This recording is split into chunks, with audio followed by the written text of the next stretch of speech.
In this video, I'm going to rank the 9 AI tools I use all day, every day, 50 plus hours a week from F to S category. Because, in AI, it's hard to keep up with the latest tools and the latest tips and methodologies and frameworks.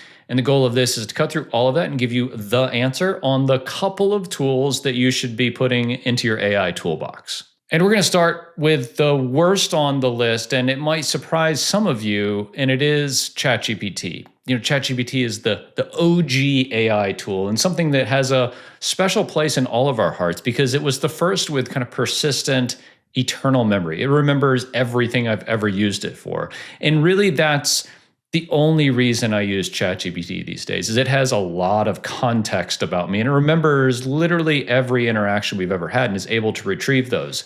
But when it comes to doing really powerful things, ChatGPT just isn't the best tool to use anymore.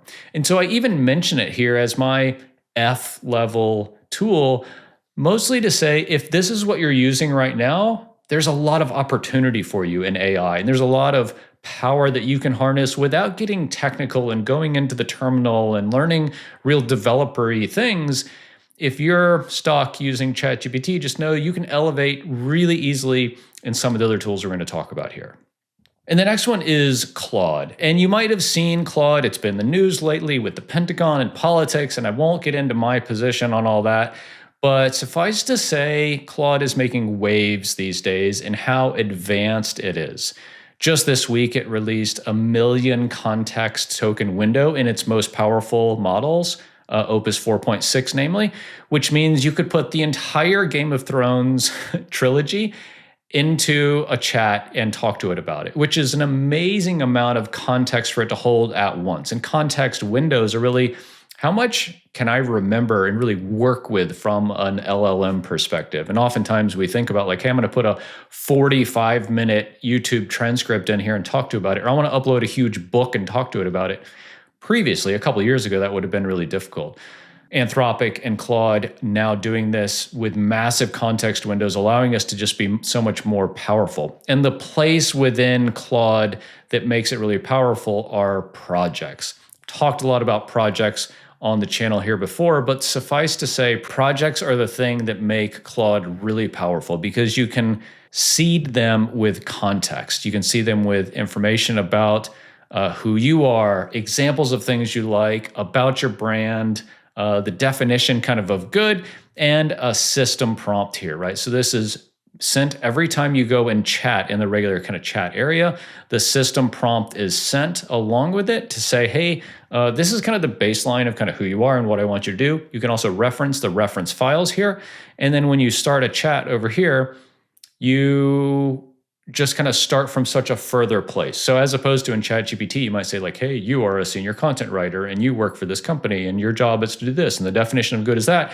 You're skipping all of that. You're doing it one time in the project area over here between the context files, which like examples and references, and the system prompt, so that you're starting like on third base, right, with a project, and you're able to just come in here and say, write me an email about this thing. And it's going to reference all of this stuff to get you further along at your starting point. And so we gave ChatGPT an F, and I don't mean to be mean, but I give Claude Web a D because it's amazing and super powerful, but there's a lot more that's way more powerful. And the next one I want to talk about is Manus. So Manus.im, acquired by Facebook about a month ago, is the first in what we call an agentic AI tool. So it is an AI agent living in the browser here, and it's able to do things like create slides, build a website, create mobile apps, do design, and a whole lot more. My favorite here is wide research.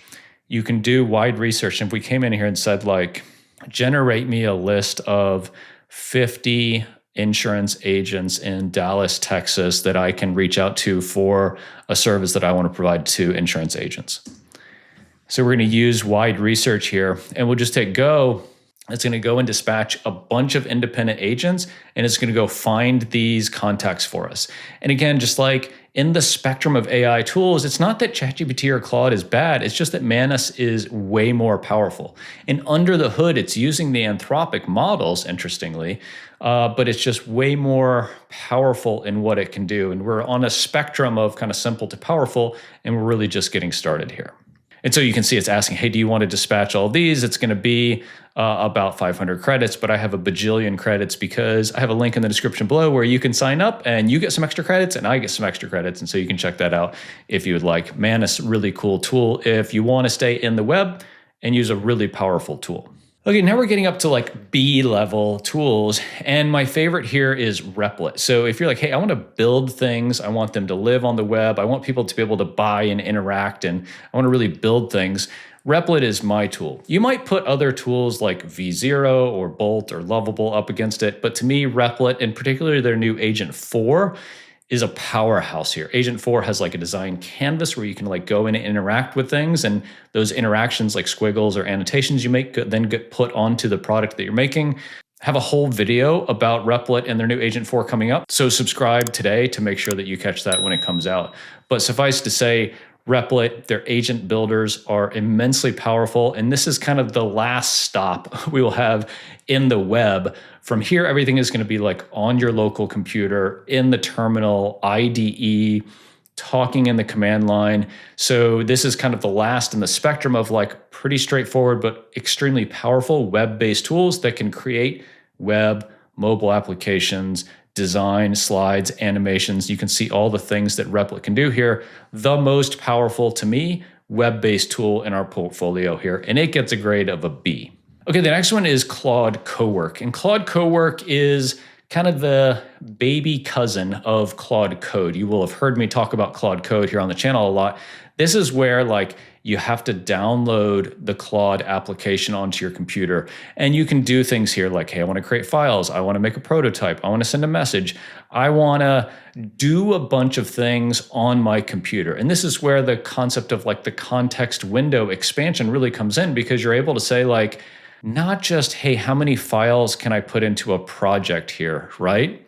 And this is you can put a lot of files in here, but with Claude Cowork and working on your computer, you can have all of the context of your entire company or your entire project, your entire code base that you can talk to Claude about. So I like to think a better word for Claude Code and Claude Cowork is like Claude Local, because it's an unbounded LLM tool, like AI tool on your computer. And that's where things really get powerful, because it can like write code and it can create files, it can move things around, it can set things on schedules in Claude Cowork. So you can say, hey, every Monday morning, I want you to pull all my financial information down here and give me a snapshot of what my company's doing. Pretty powerful, and really the only place you can do that.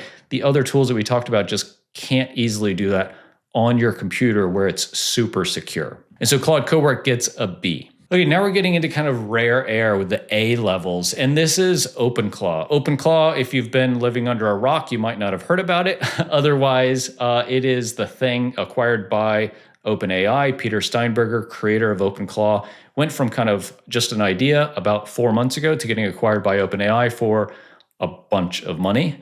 OpenClaw is open source. You download it, you install it on your computer, and it's a personal assistant AI agent. And it's an AI agent that actually does stuff, as you can see here on the site. And what it does is connects to like all of these tools. So I have an OpenClaw, her name's Janet, and I talk to Janet in Telegram. I could talk to Janet in WhatsApp or Slack or Discord, and then she has access to literally anything that I want to give her access to, 50 plus integrations here.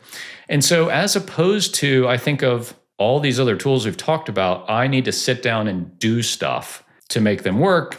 OpenClaw, you can give them initiatives and freedom. You can give them a crypto wallet. You can give them access to 1Password to go do things independently. I will say OpenClaw is pretty sophisticated and kind of complicated. You know, if you've used WordPress as a CMS, like a website builder, you'll get a lot of the same vibe, which is like, whoa, really interesting, really powerful, really extensible with all the plugins. But with that comes security concerns and breakage. It's really brittle. If you're messing around with the configuration and the setup of your OpenClaw a lot, you might run into issues where it just breaks and you have to go in and figure out how to fix it. It's also downloaded on your computer, so you set it up in the terminal, like that super scary place where you type things and the computer like talks back to you.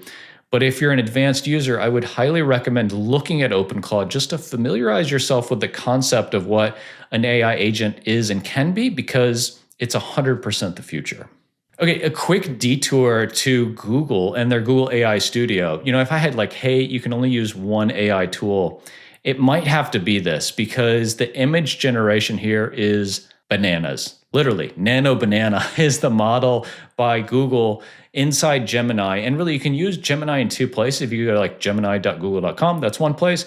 I like it in AI Studio because it doesn't have the watermark on the image. Even though I'm on a paid plan of Google, I use API credits to create images for like my YouTube thumbnails and for my business here, and you can create really interesting prompts and you just have things done. You can also build web apps. You can do all sorts of really crazy stuff here inside Google AI Studio. So if you're like, hey, I want to stay in the browser, but I want to create things multimodal, video, image, web apps, applications, mobile apps, Google AI Studio may be the place where it's like a one-stop shop for you.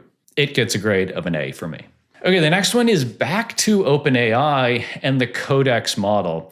And I bring this in as an S level, right? This is like the top level, and just to foreshadow, Claude Code is the other S level, like absolutely elite level. Because Codex, to me, is the best coding model today. And that may be like heresy to some of you who are Claude Code fanatics, and I love Claude Code too, but I find that Codex as a model and harness, and especially ChatGPT 5.4, which just came out like last week, is incredibly accurate. Claude Code surely is faster and maybe more fun to talk to, but I find Codex gives me the right output faster and more predictably, faster just because it doesn't do things wrong, than Claude Code does. So if I'm creating software for my business or just for projects, I'm in Codex working as my primary driver. The other one is Claude Code, and you will surely have heard me talk about Claude Code here on the channel. Amazing tool. Again, super extensible, super flexible. You can plug in skills, you can do automations, you can put it on a schedule, all this kind of stuff. It's incredible. Again, like the naming here is probably wrong. It's built primarily for code, but I use it for marketing all the time. It helps me come up with YouTube ideas like this one. It helps me generate scripts and hooks and all this kind of stuff, write emails, and you can literally do anything you want inside either of these tools. The way I look at it is like Codex for writing code, Claude Code for basically everything else, including kind of my second brain. So if I want to like strategize and think on things and brainstorm, I have Claude Code projects for all of those things. And again, kind of like we talked about with Claude Cowork, it lives on your computer in the terminal and so has infinite capacity to remember and access things. And that's what makes it so powerful. You do need to be in the terminal here to work on it, or in an IDE like VS Code. But it's an amazing tool. If you haven't checked it out, I highly recommend it. There's a bunch of resources here on the channel all about Claude Code, but these are the kind of epitome of AI tools these days, between Codex for coding and Claude Code for basically anything else you want to do in a super powerful and efficient way. And after this, if you're like, hey, what's the difference between like Claude Code and OpenClaw? Because they kind of seem similar to me. Check out this video right here where I break down the similarities and the differences between OpenClaw and Claude Code.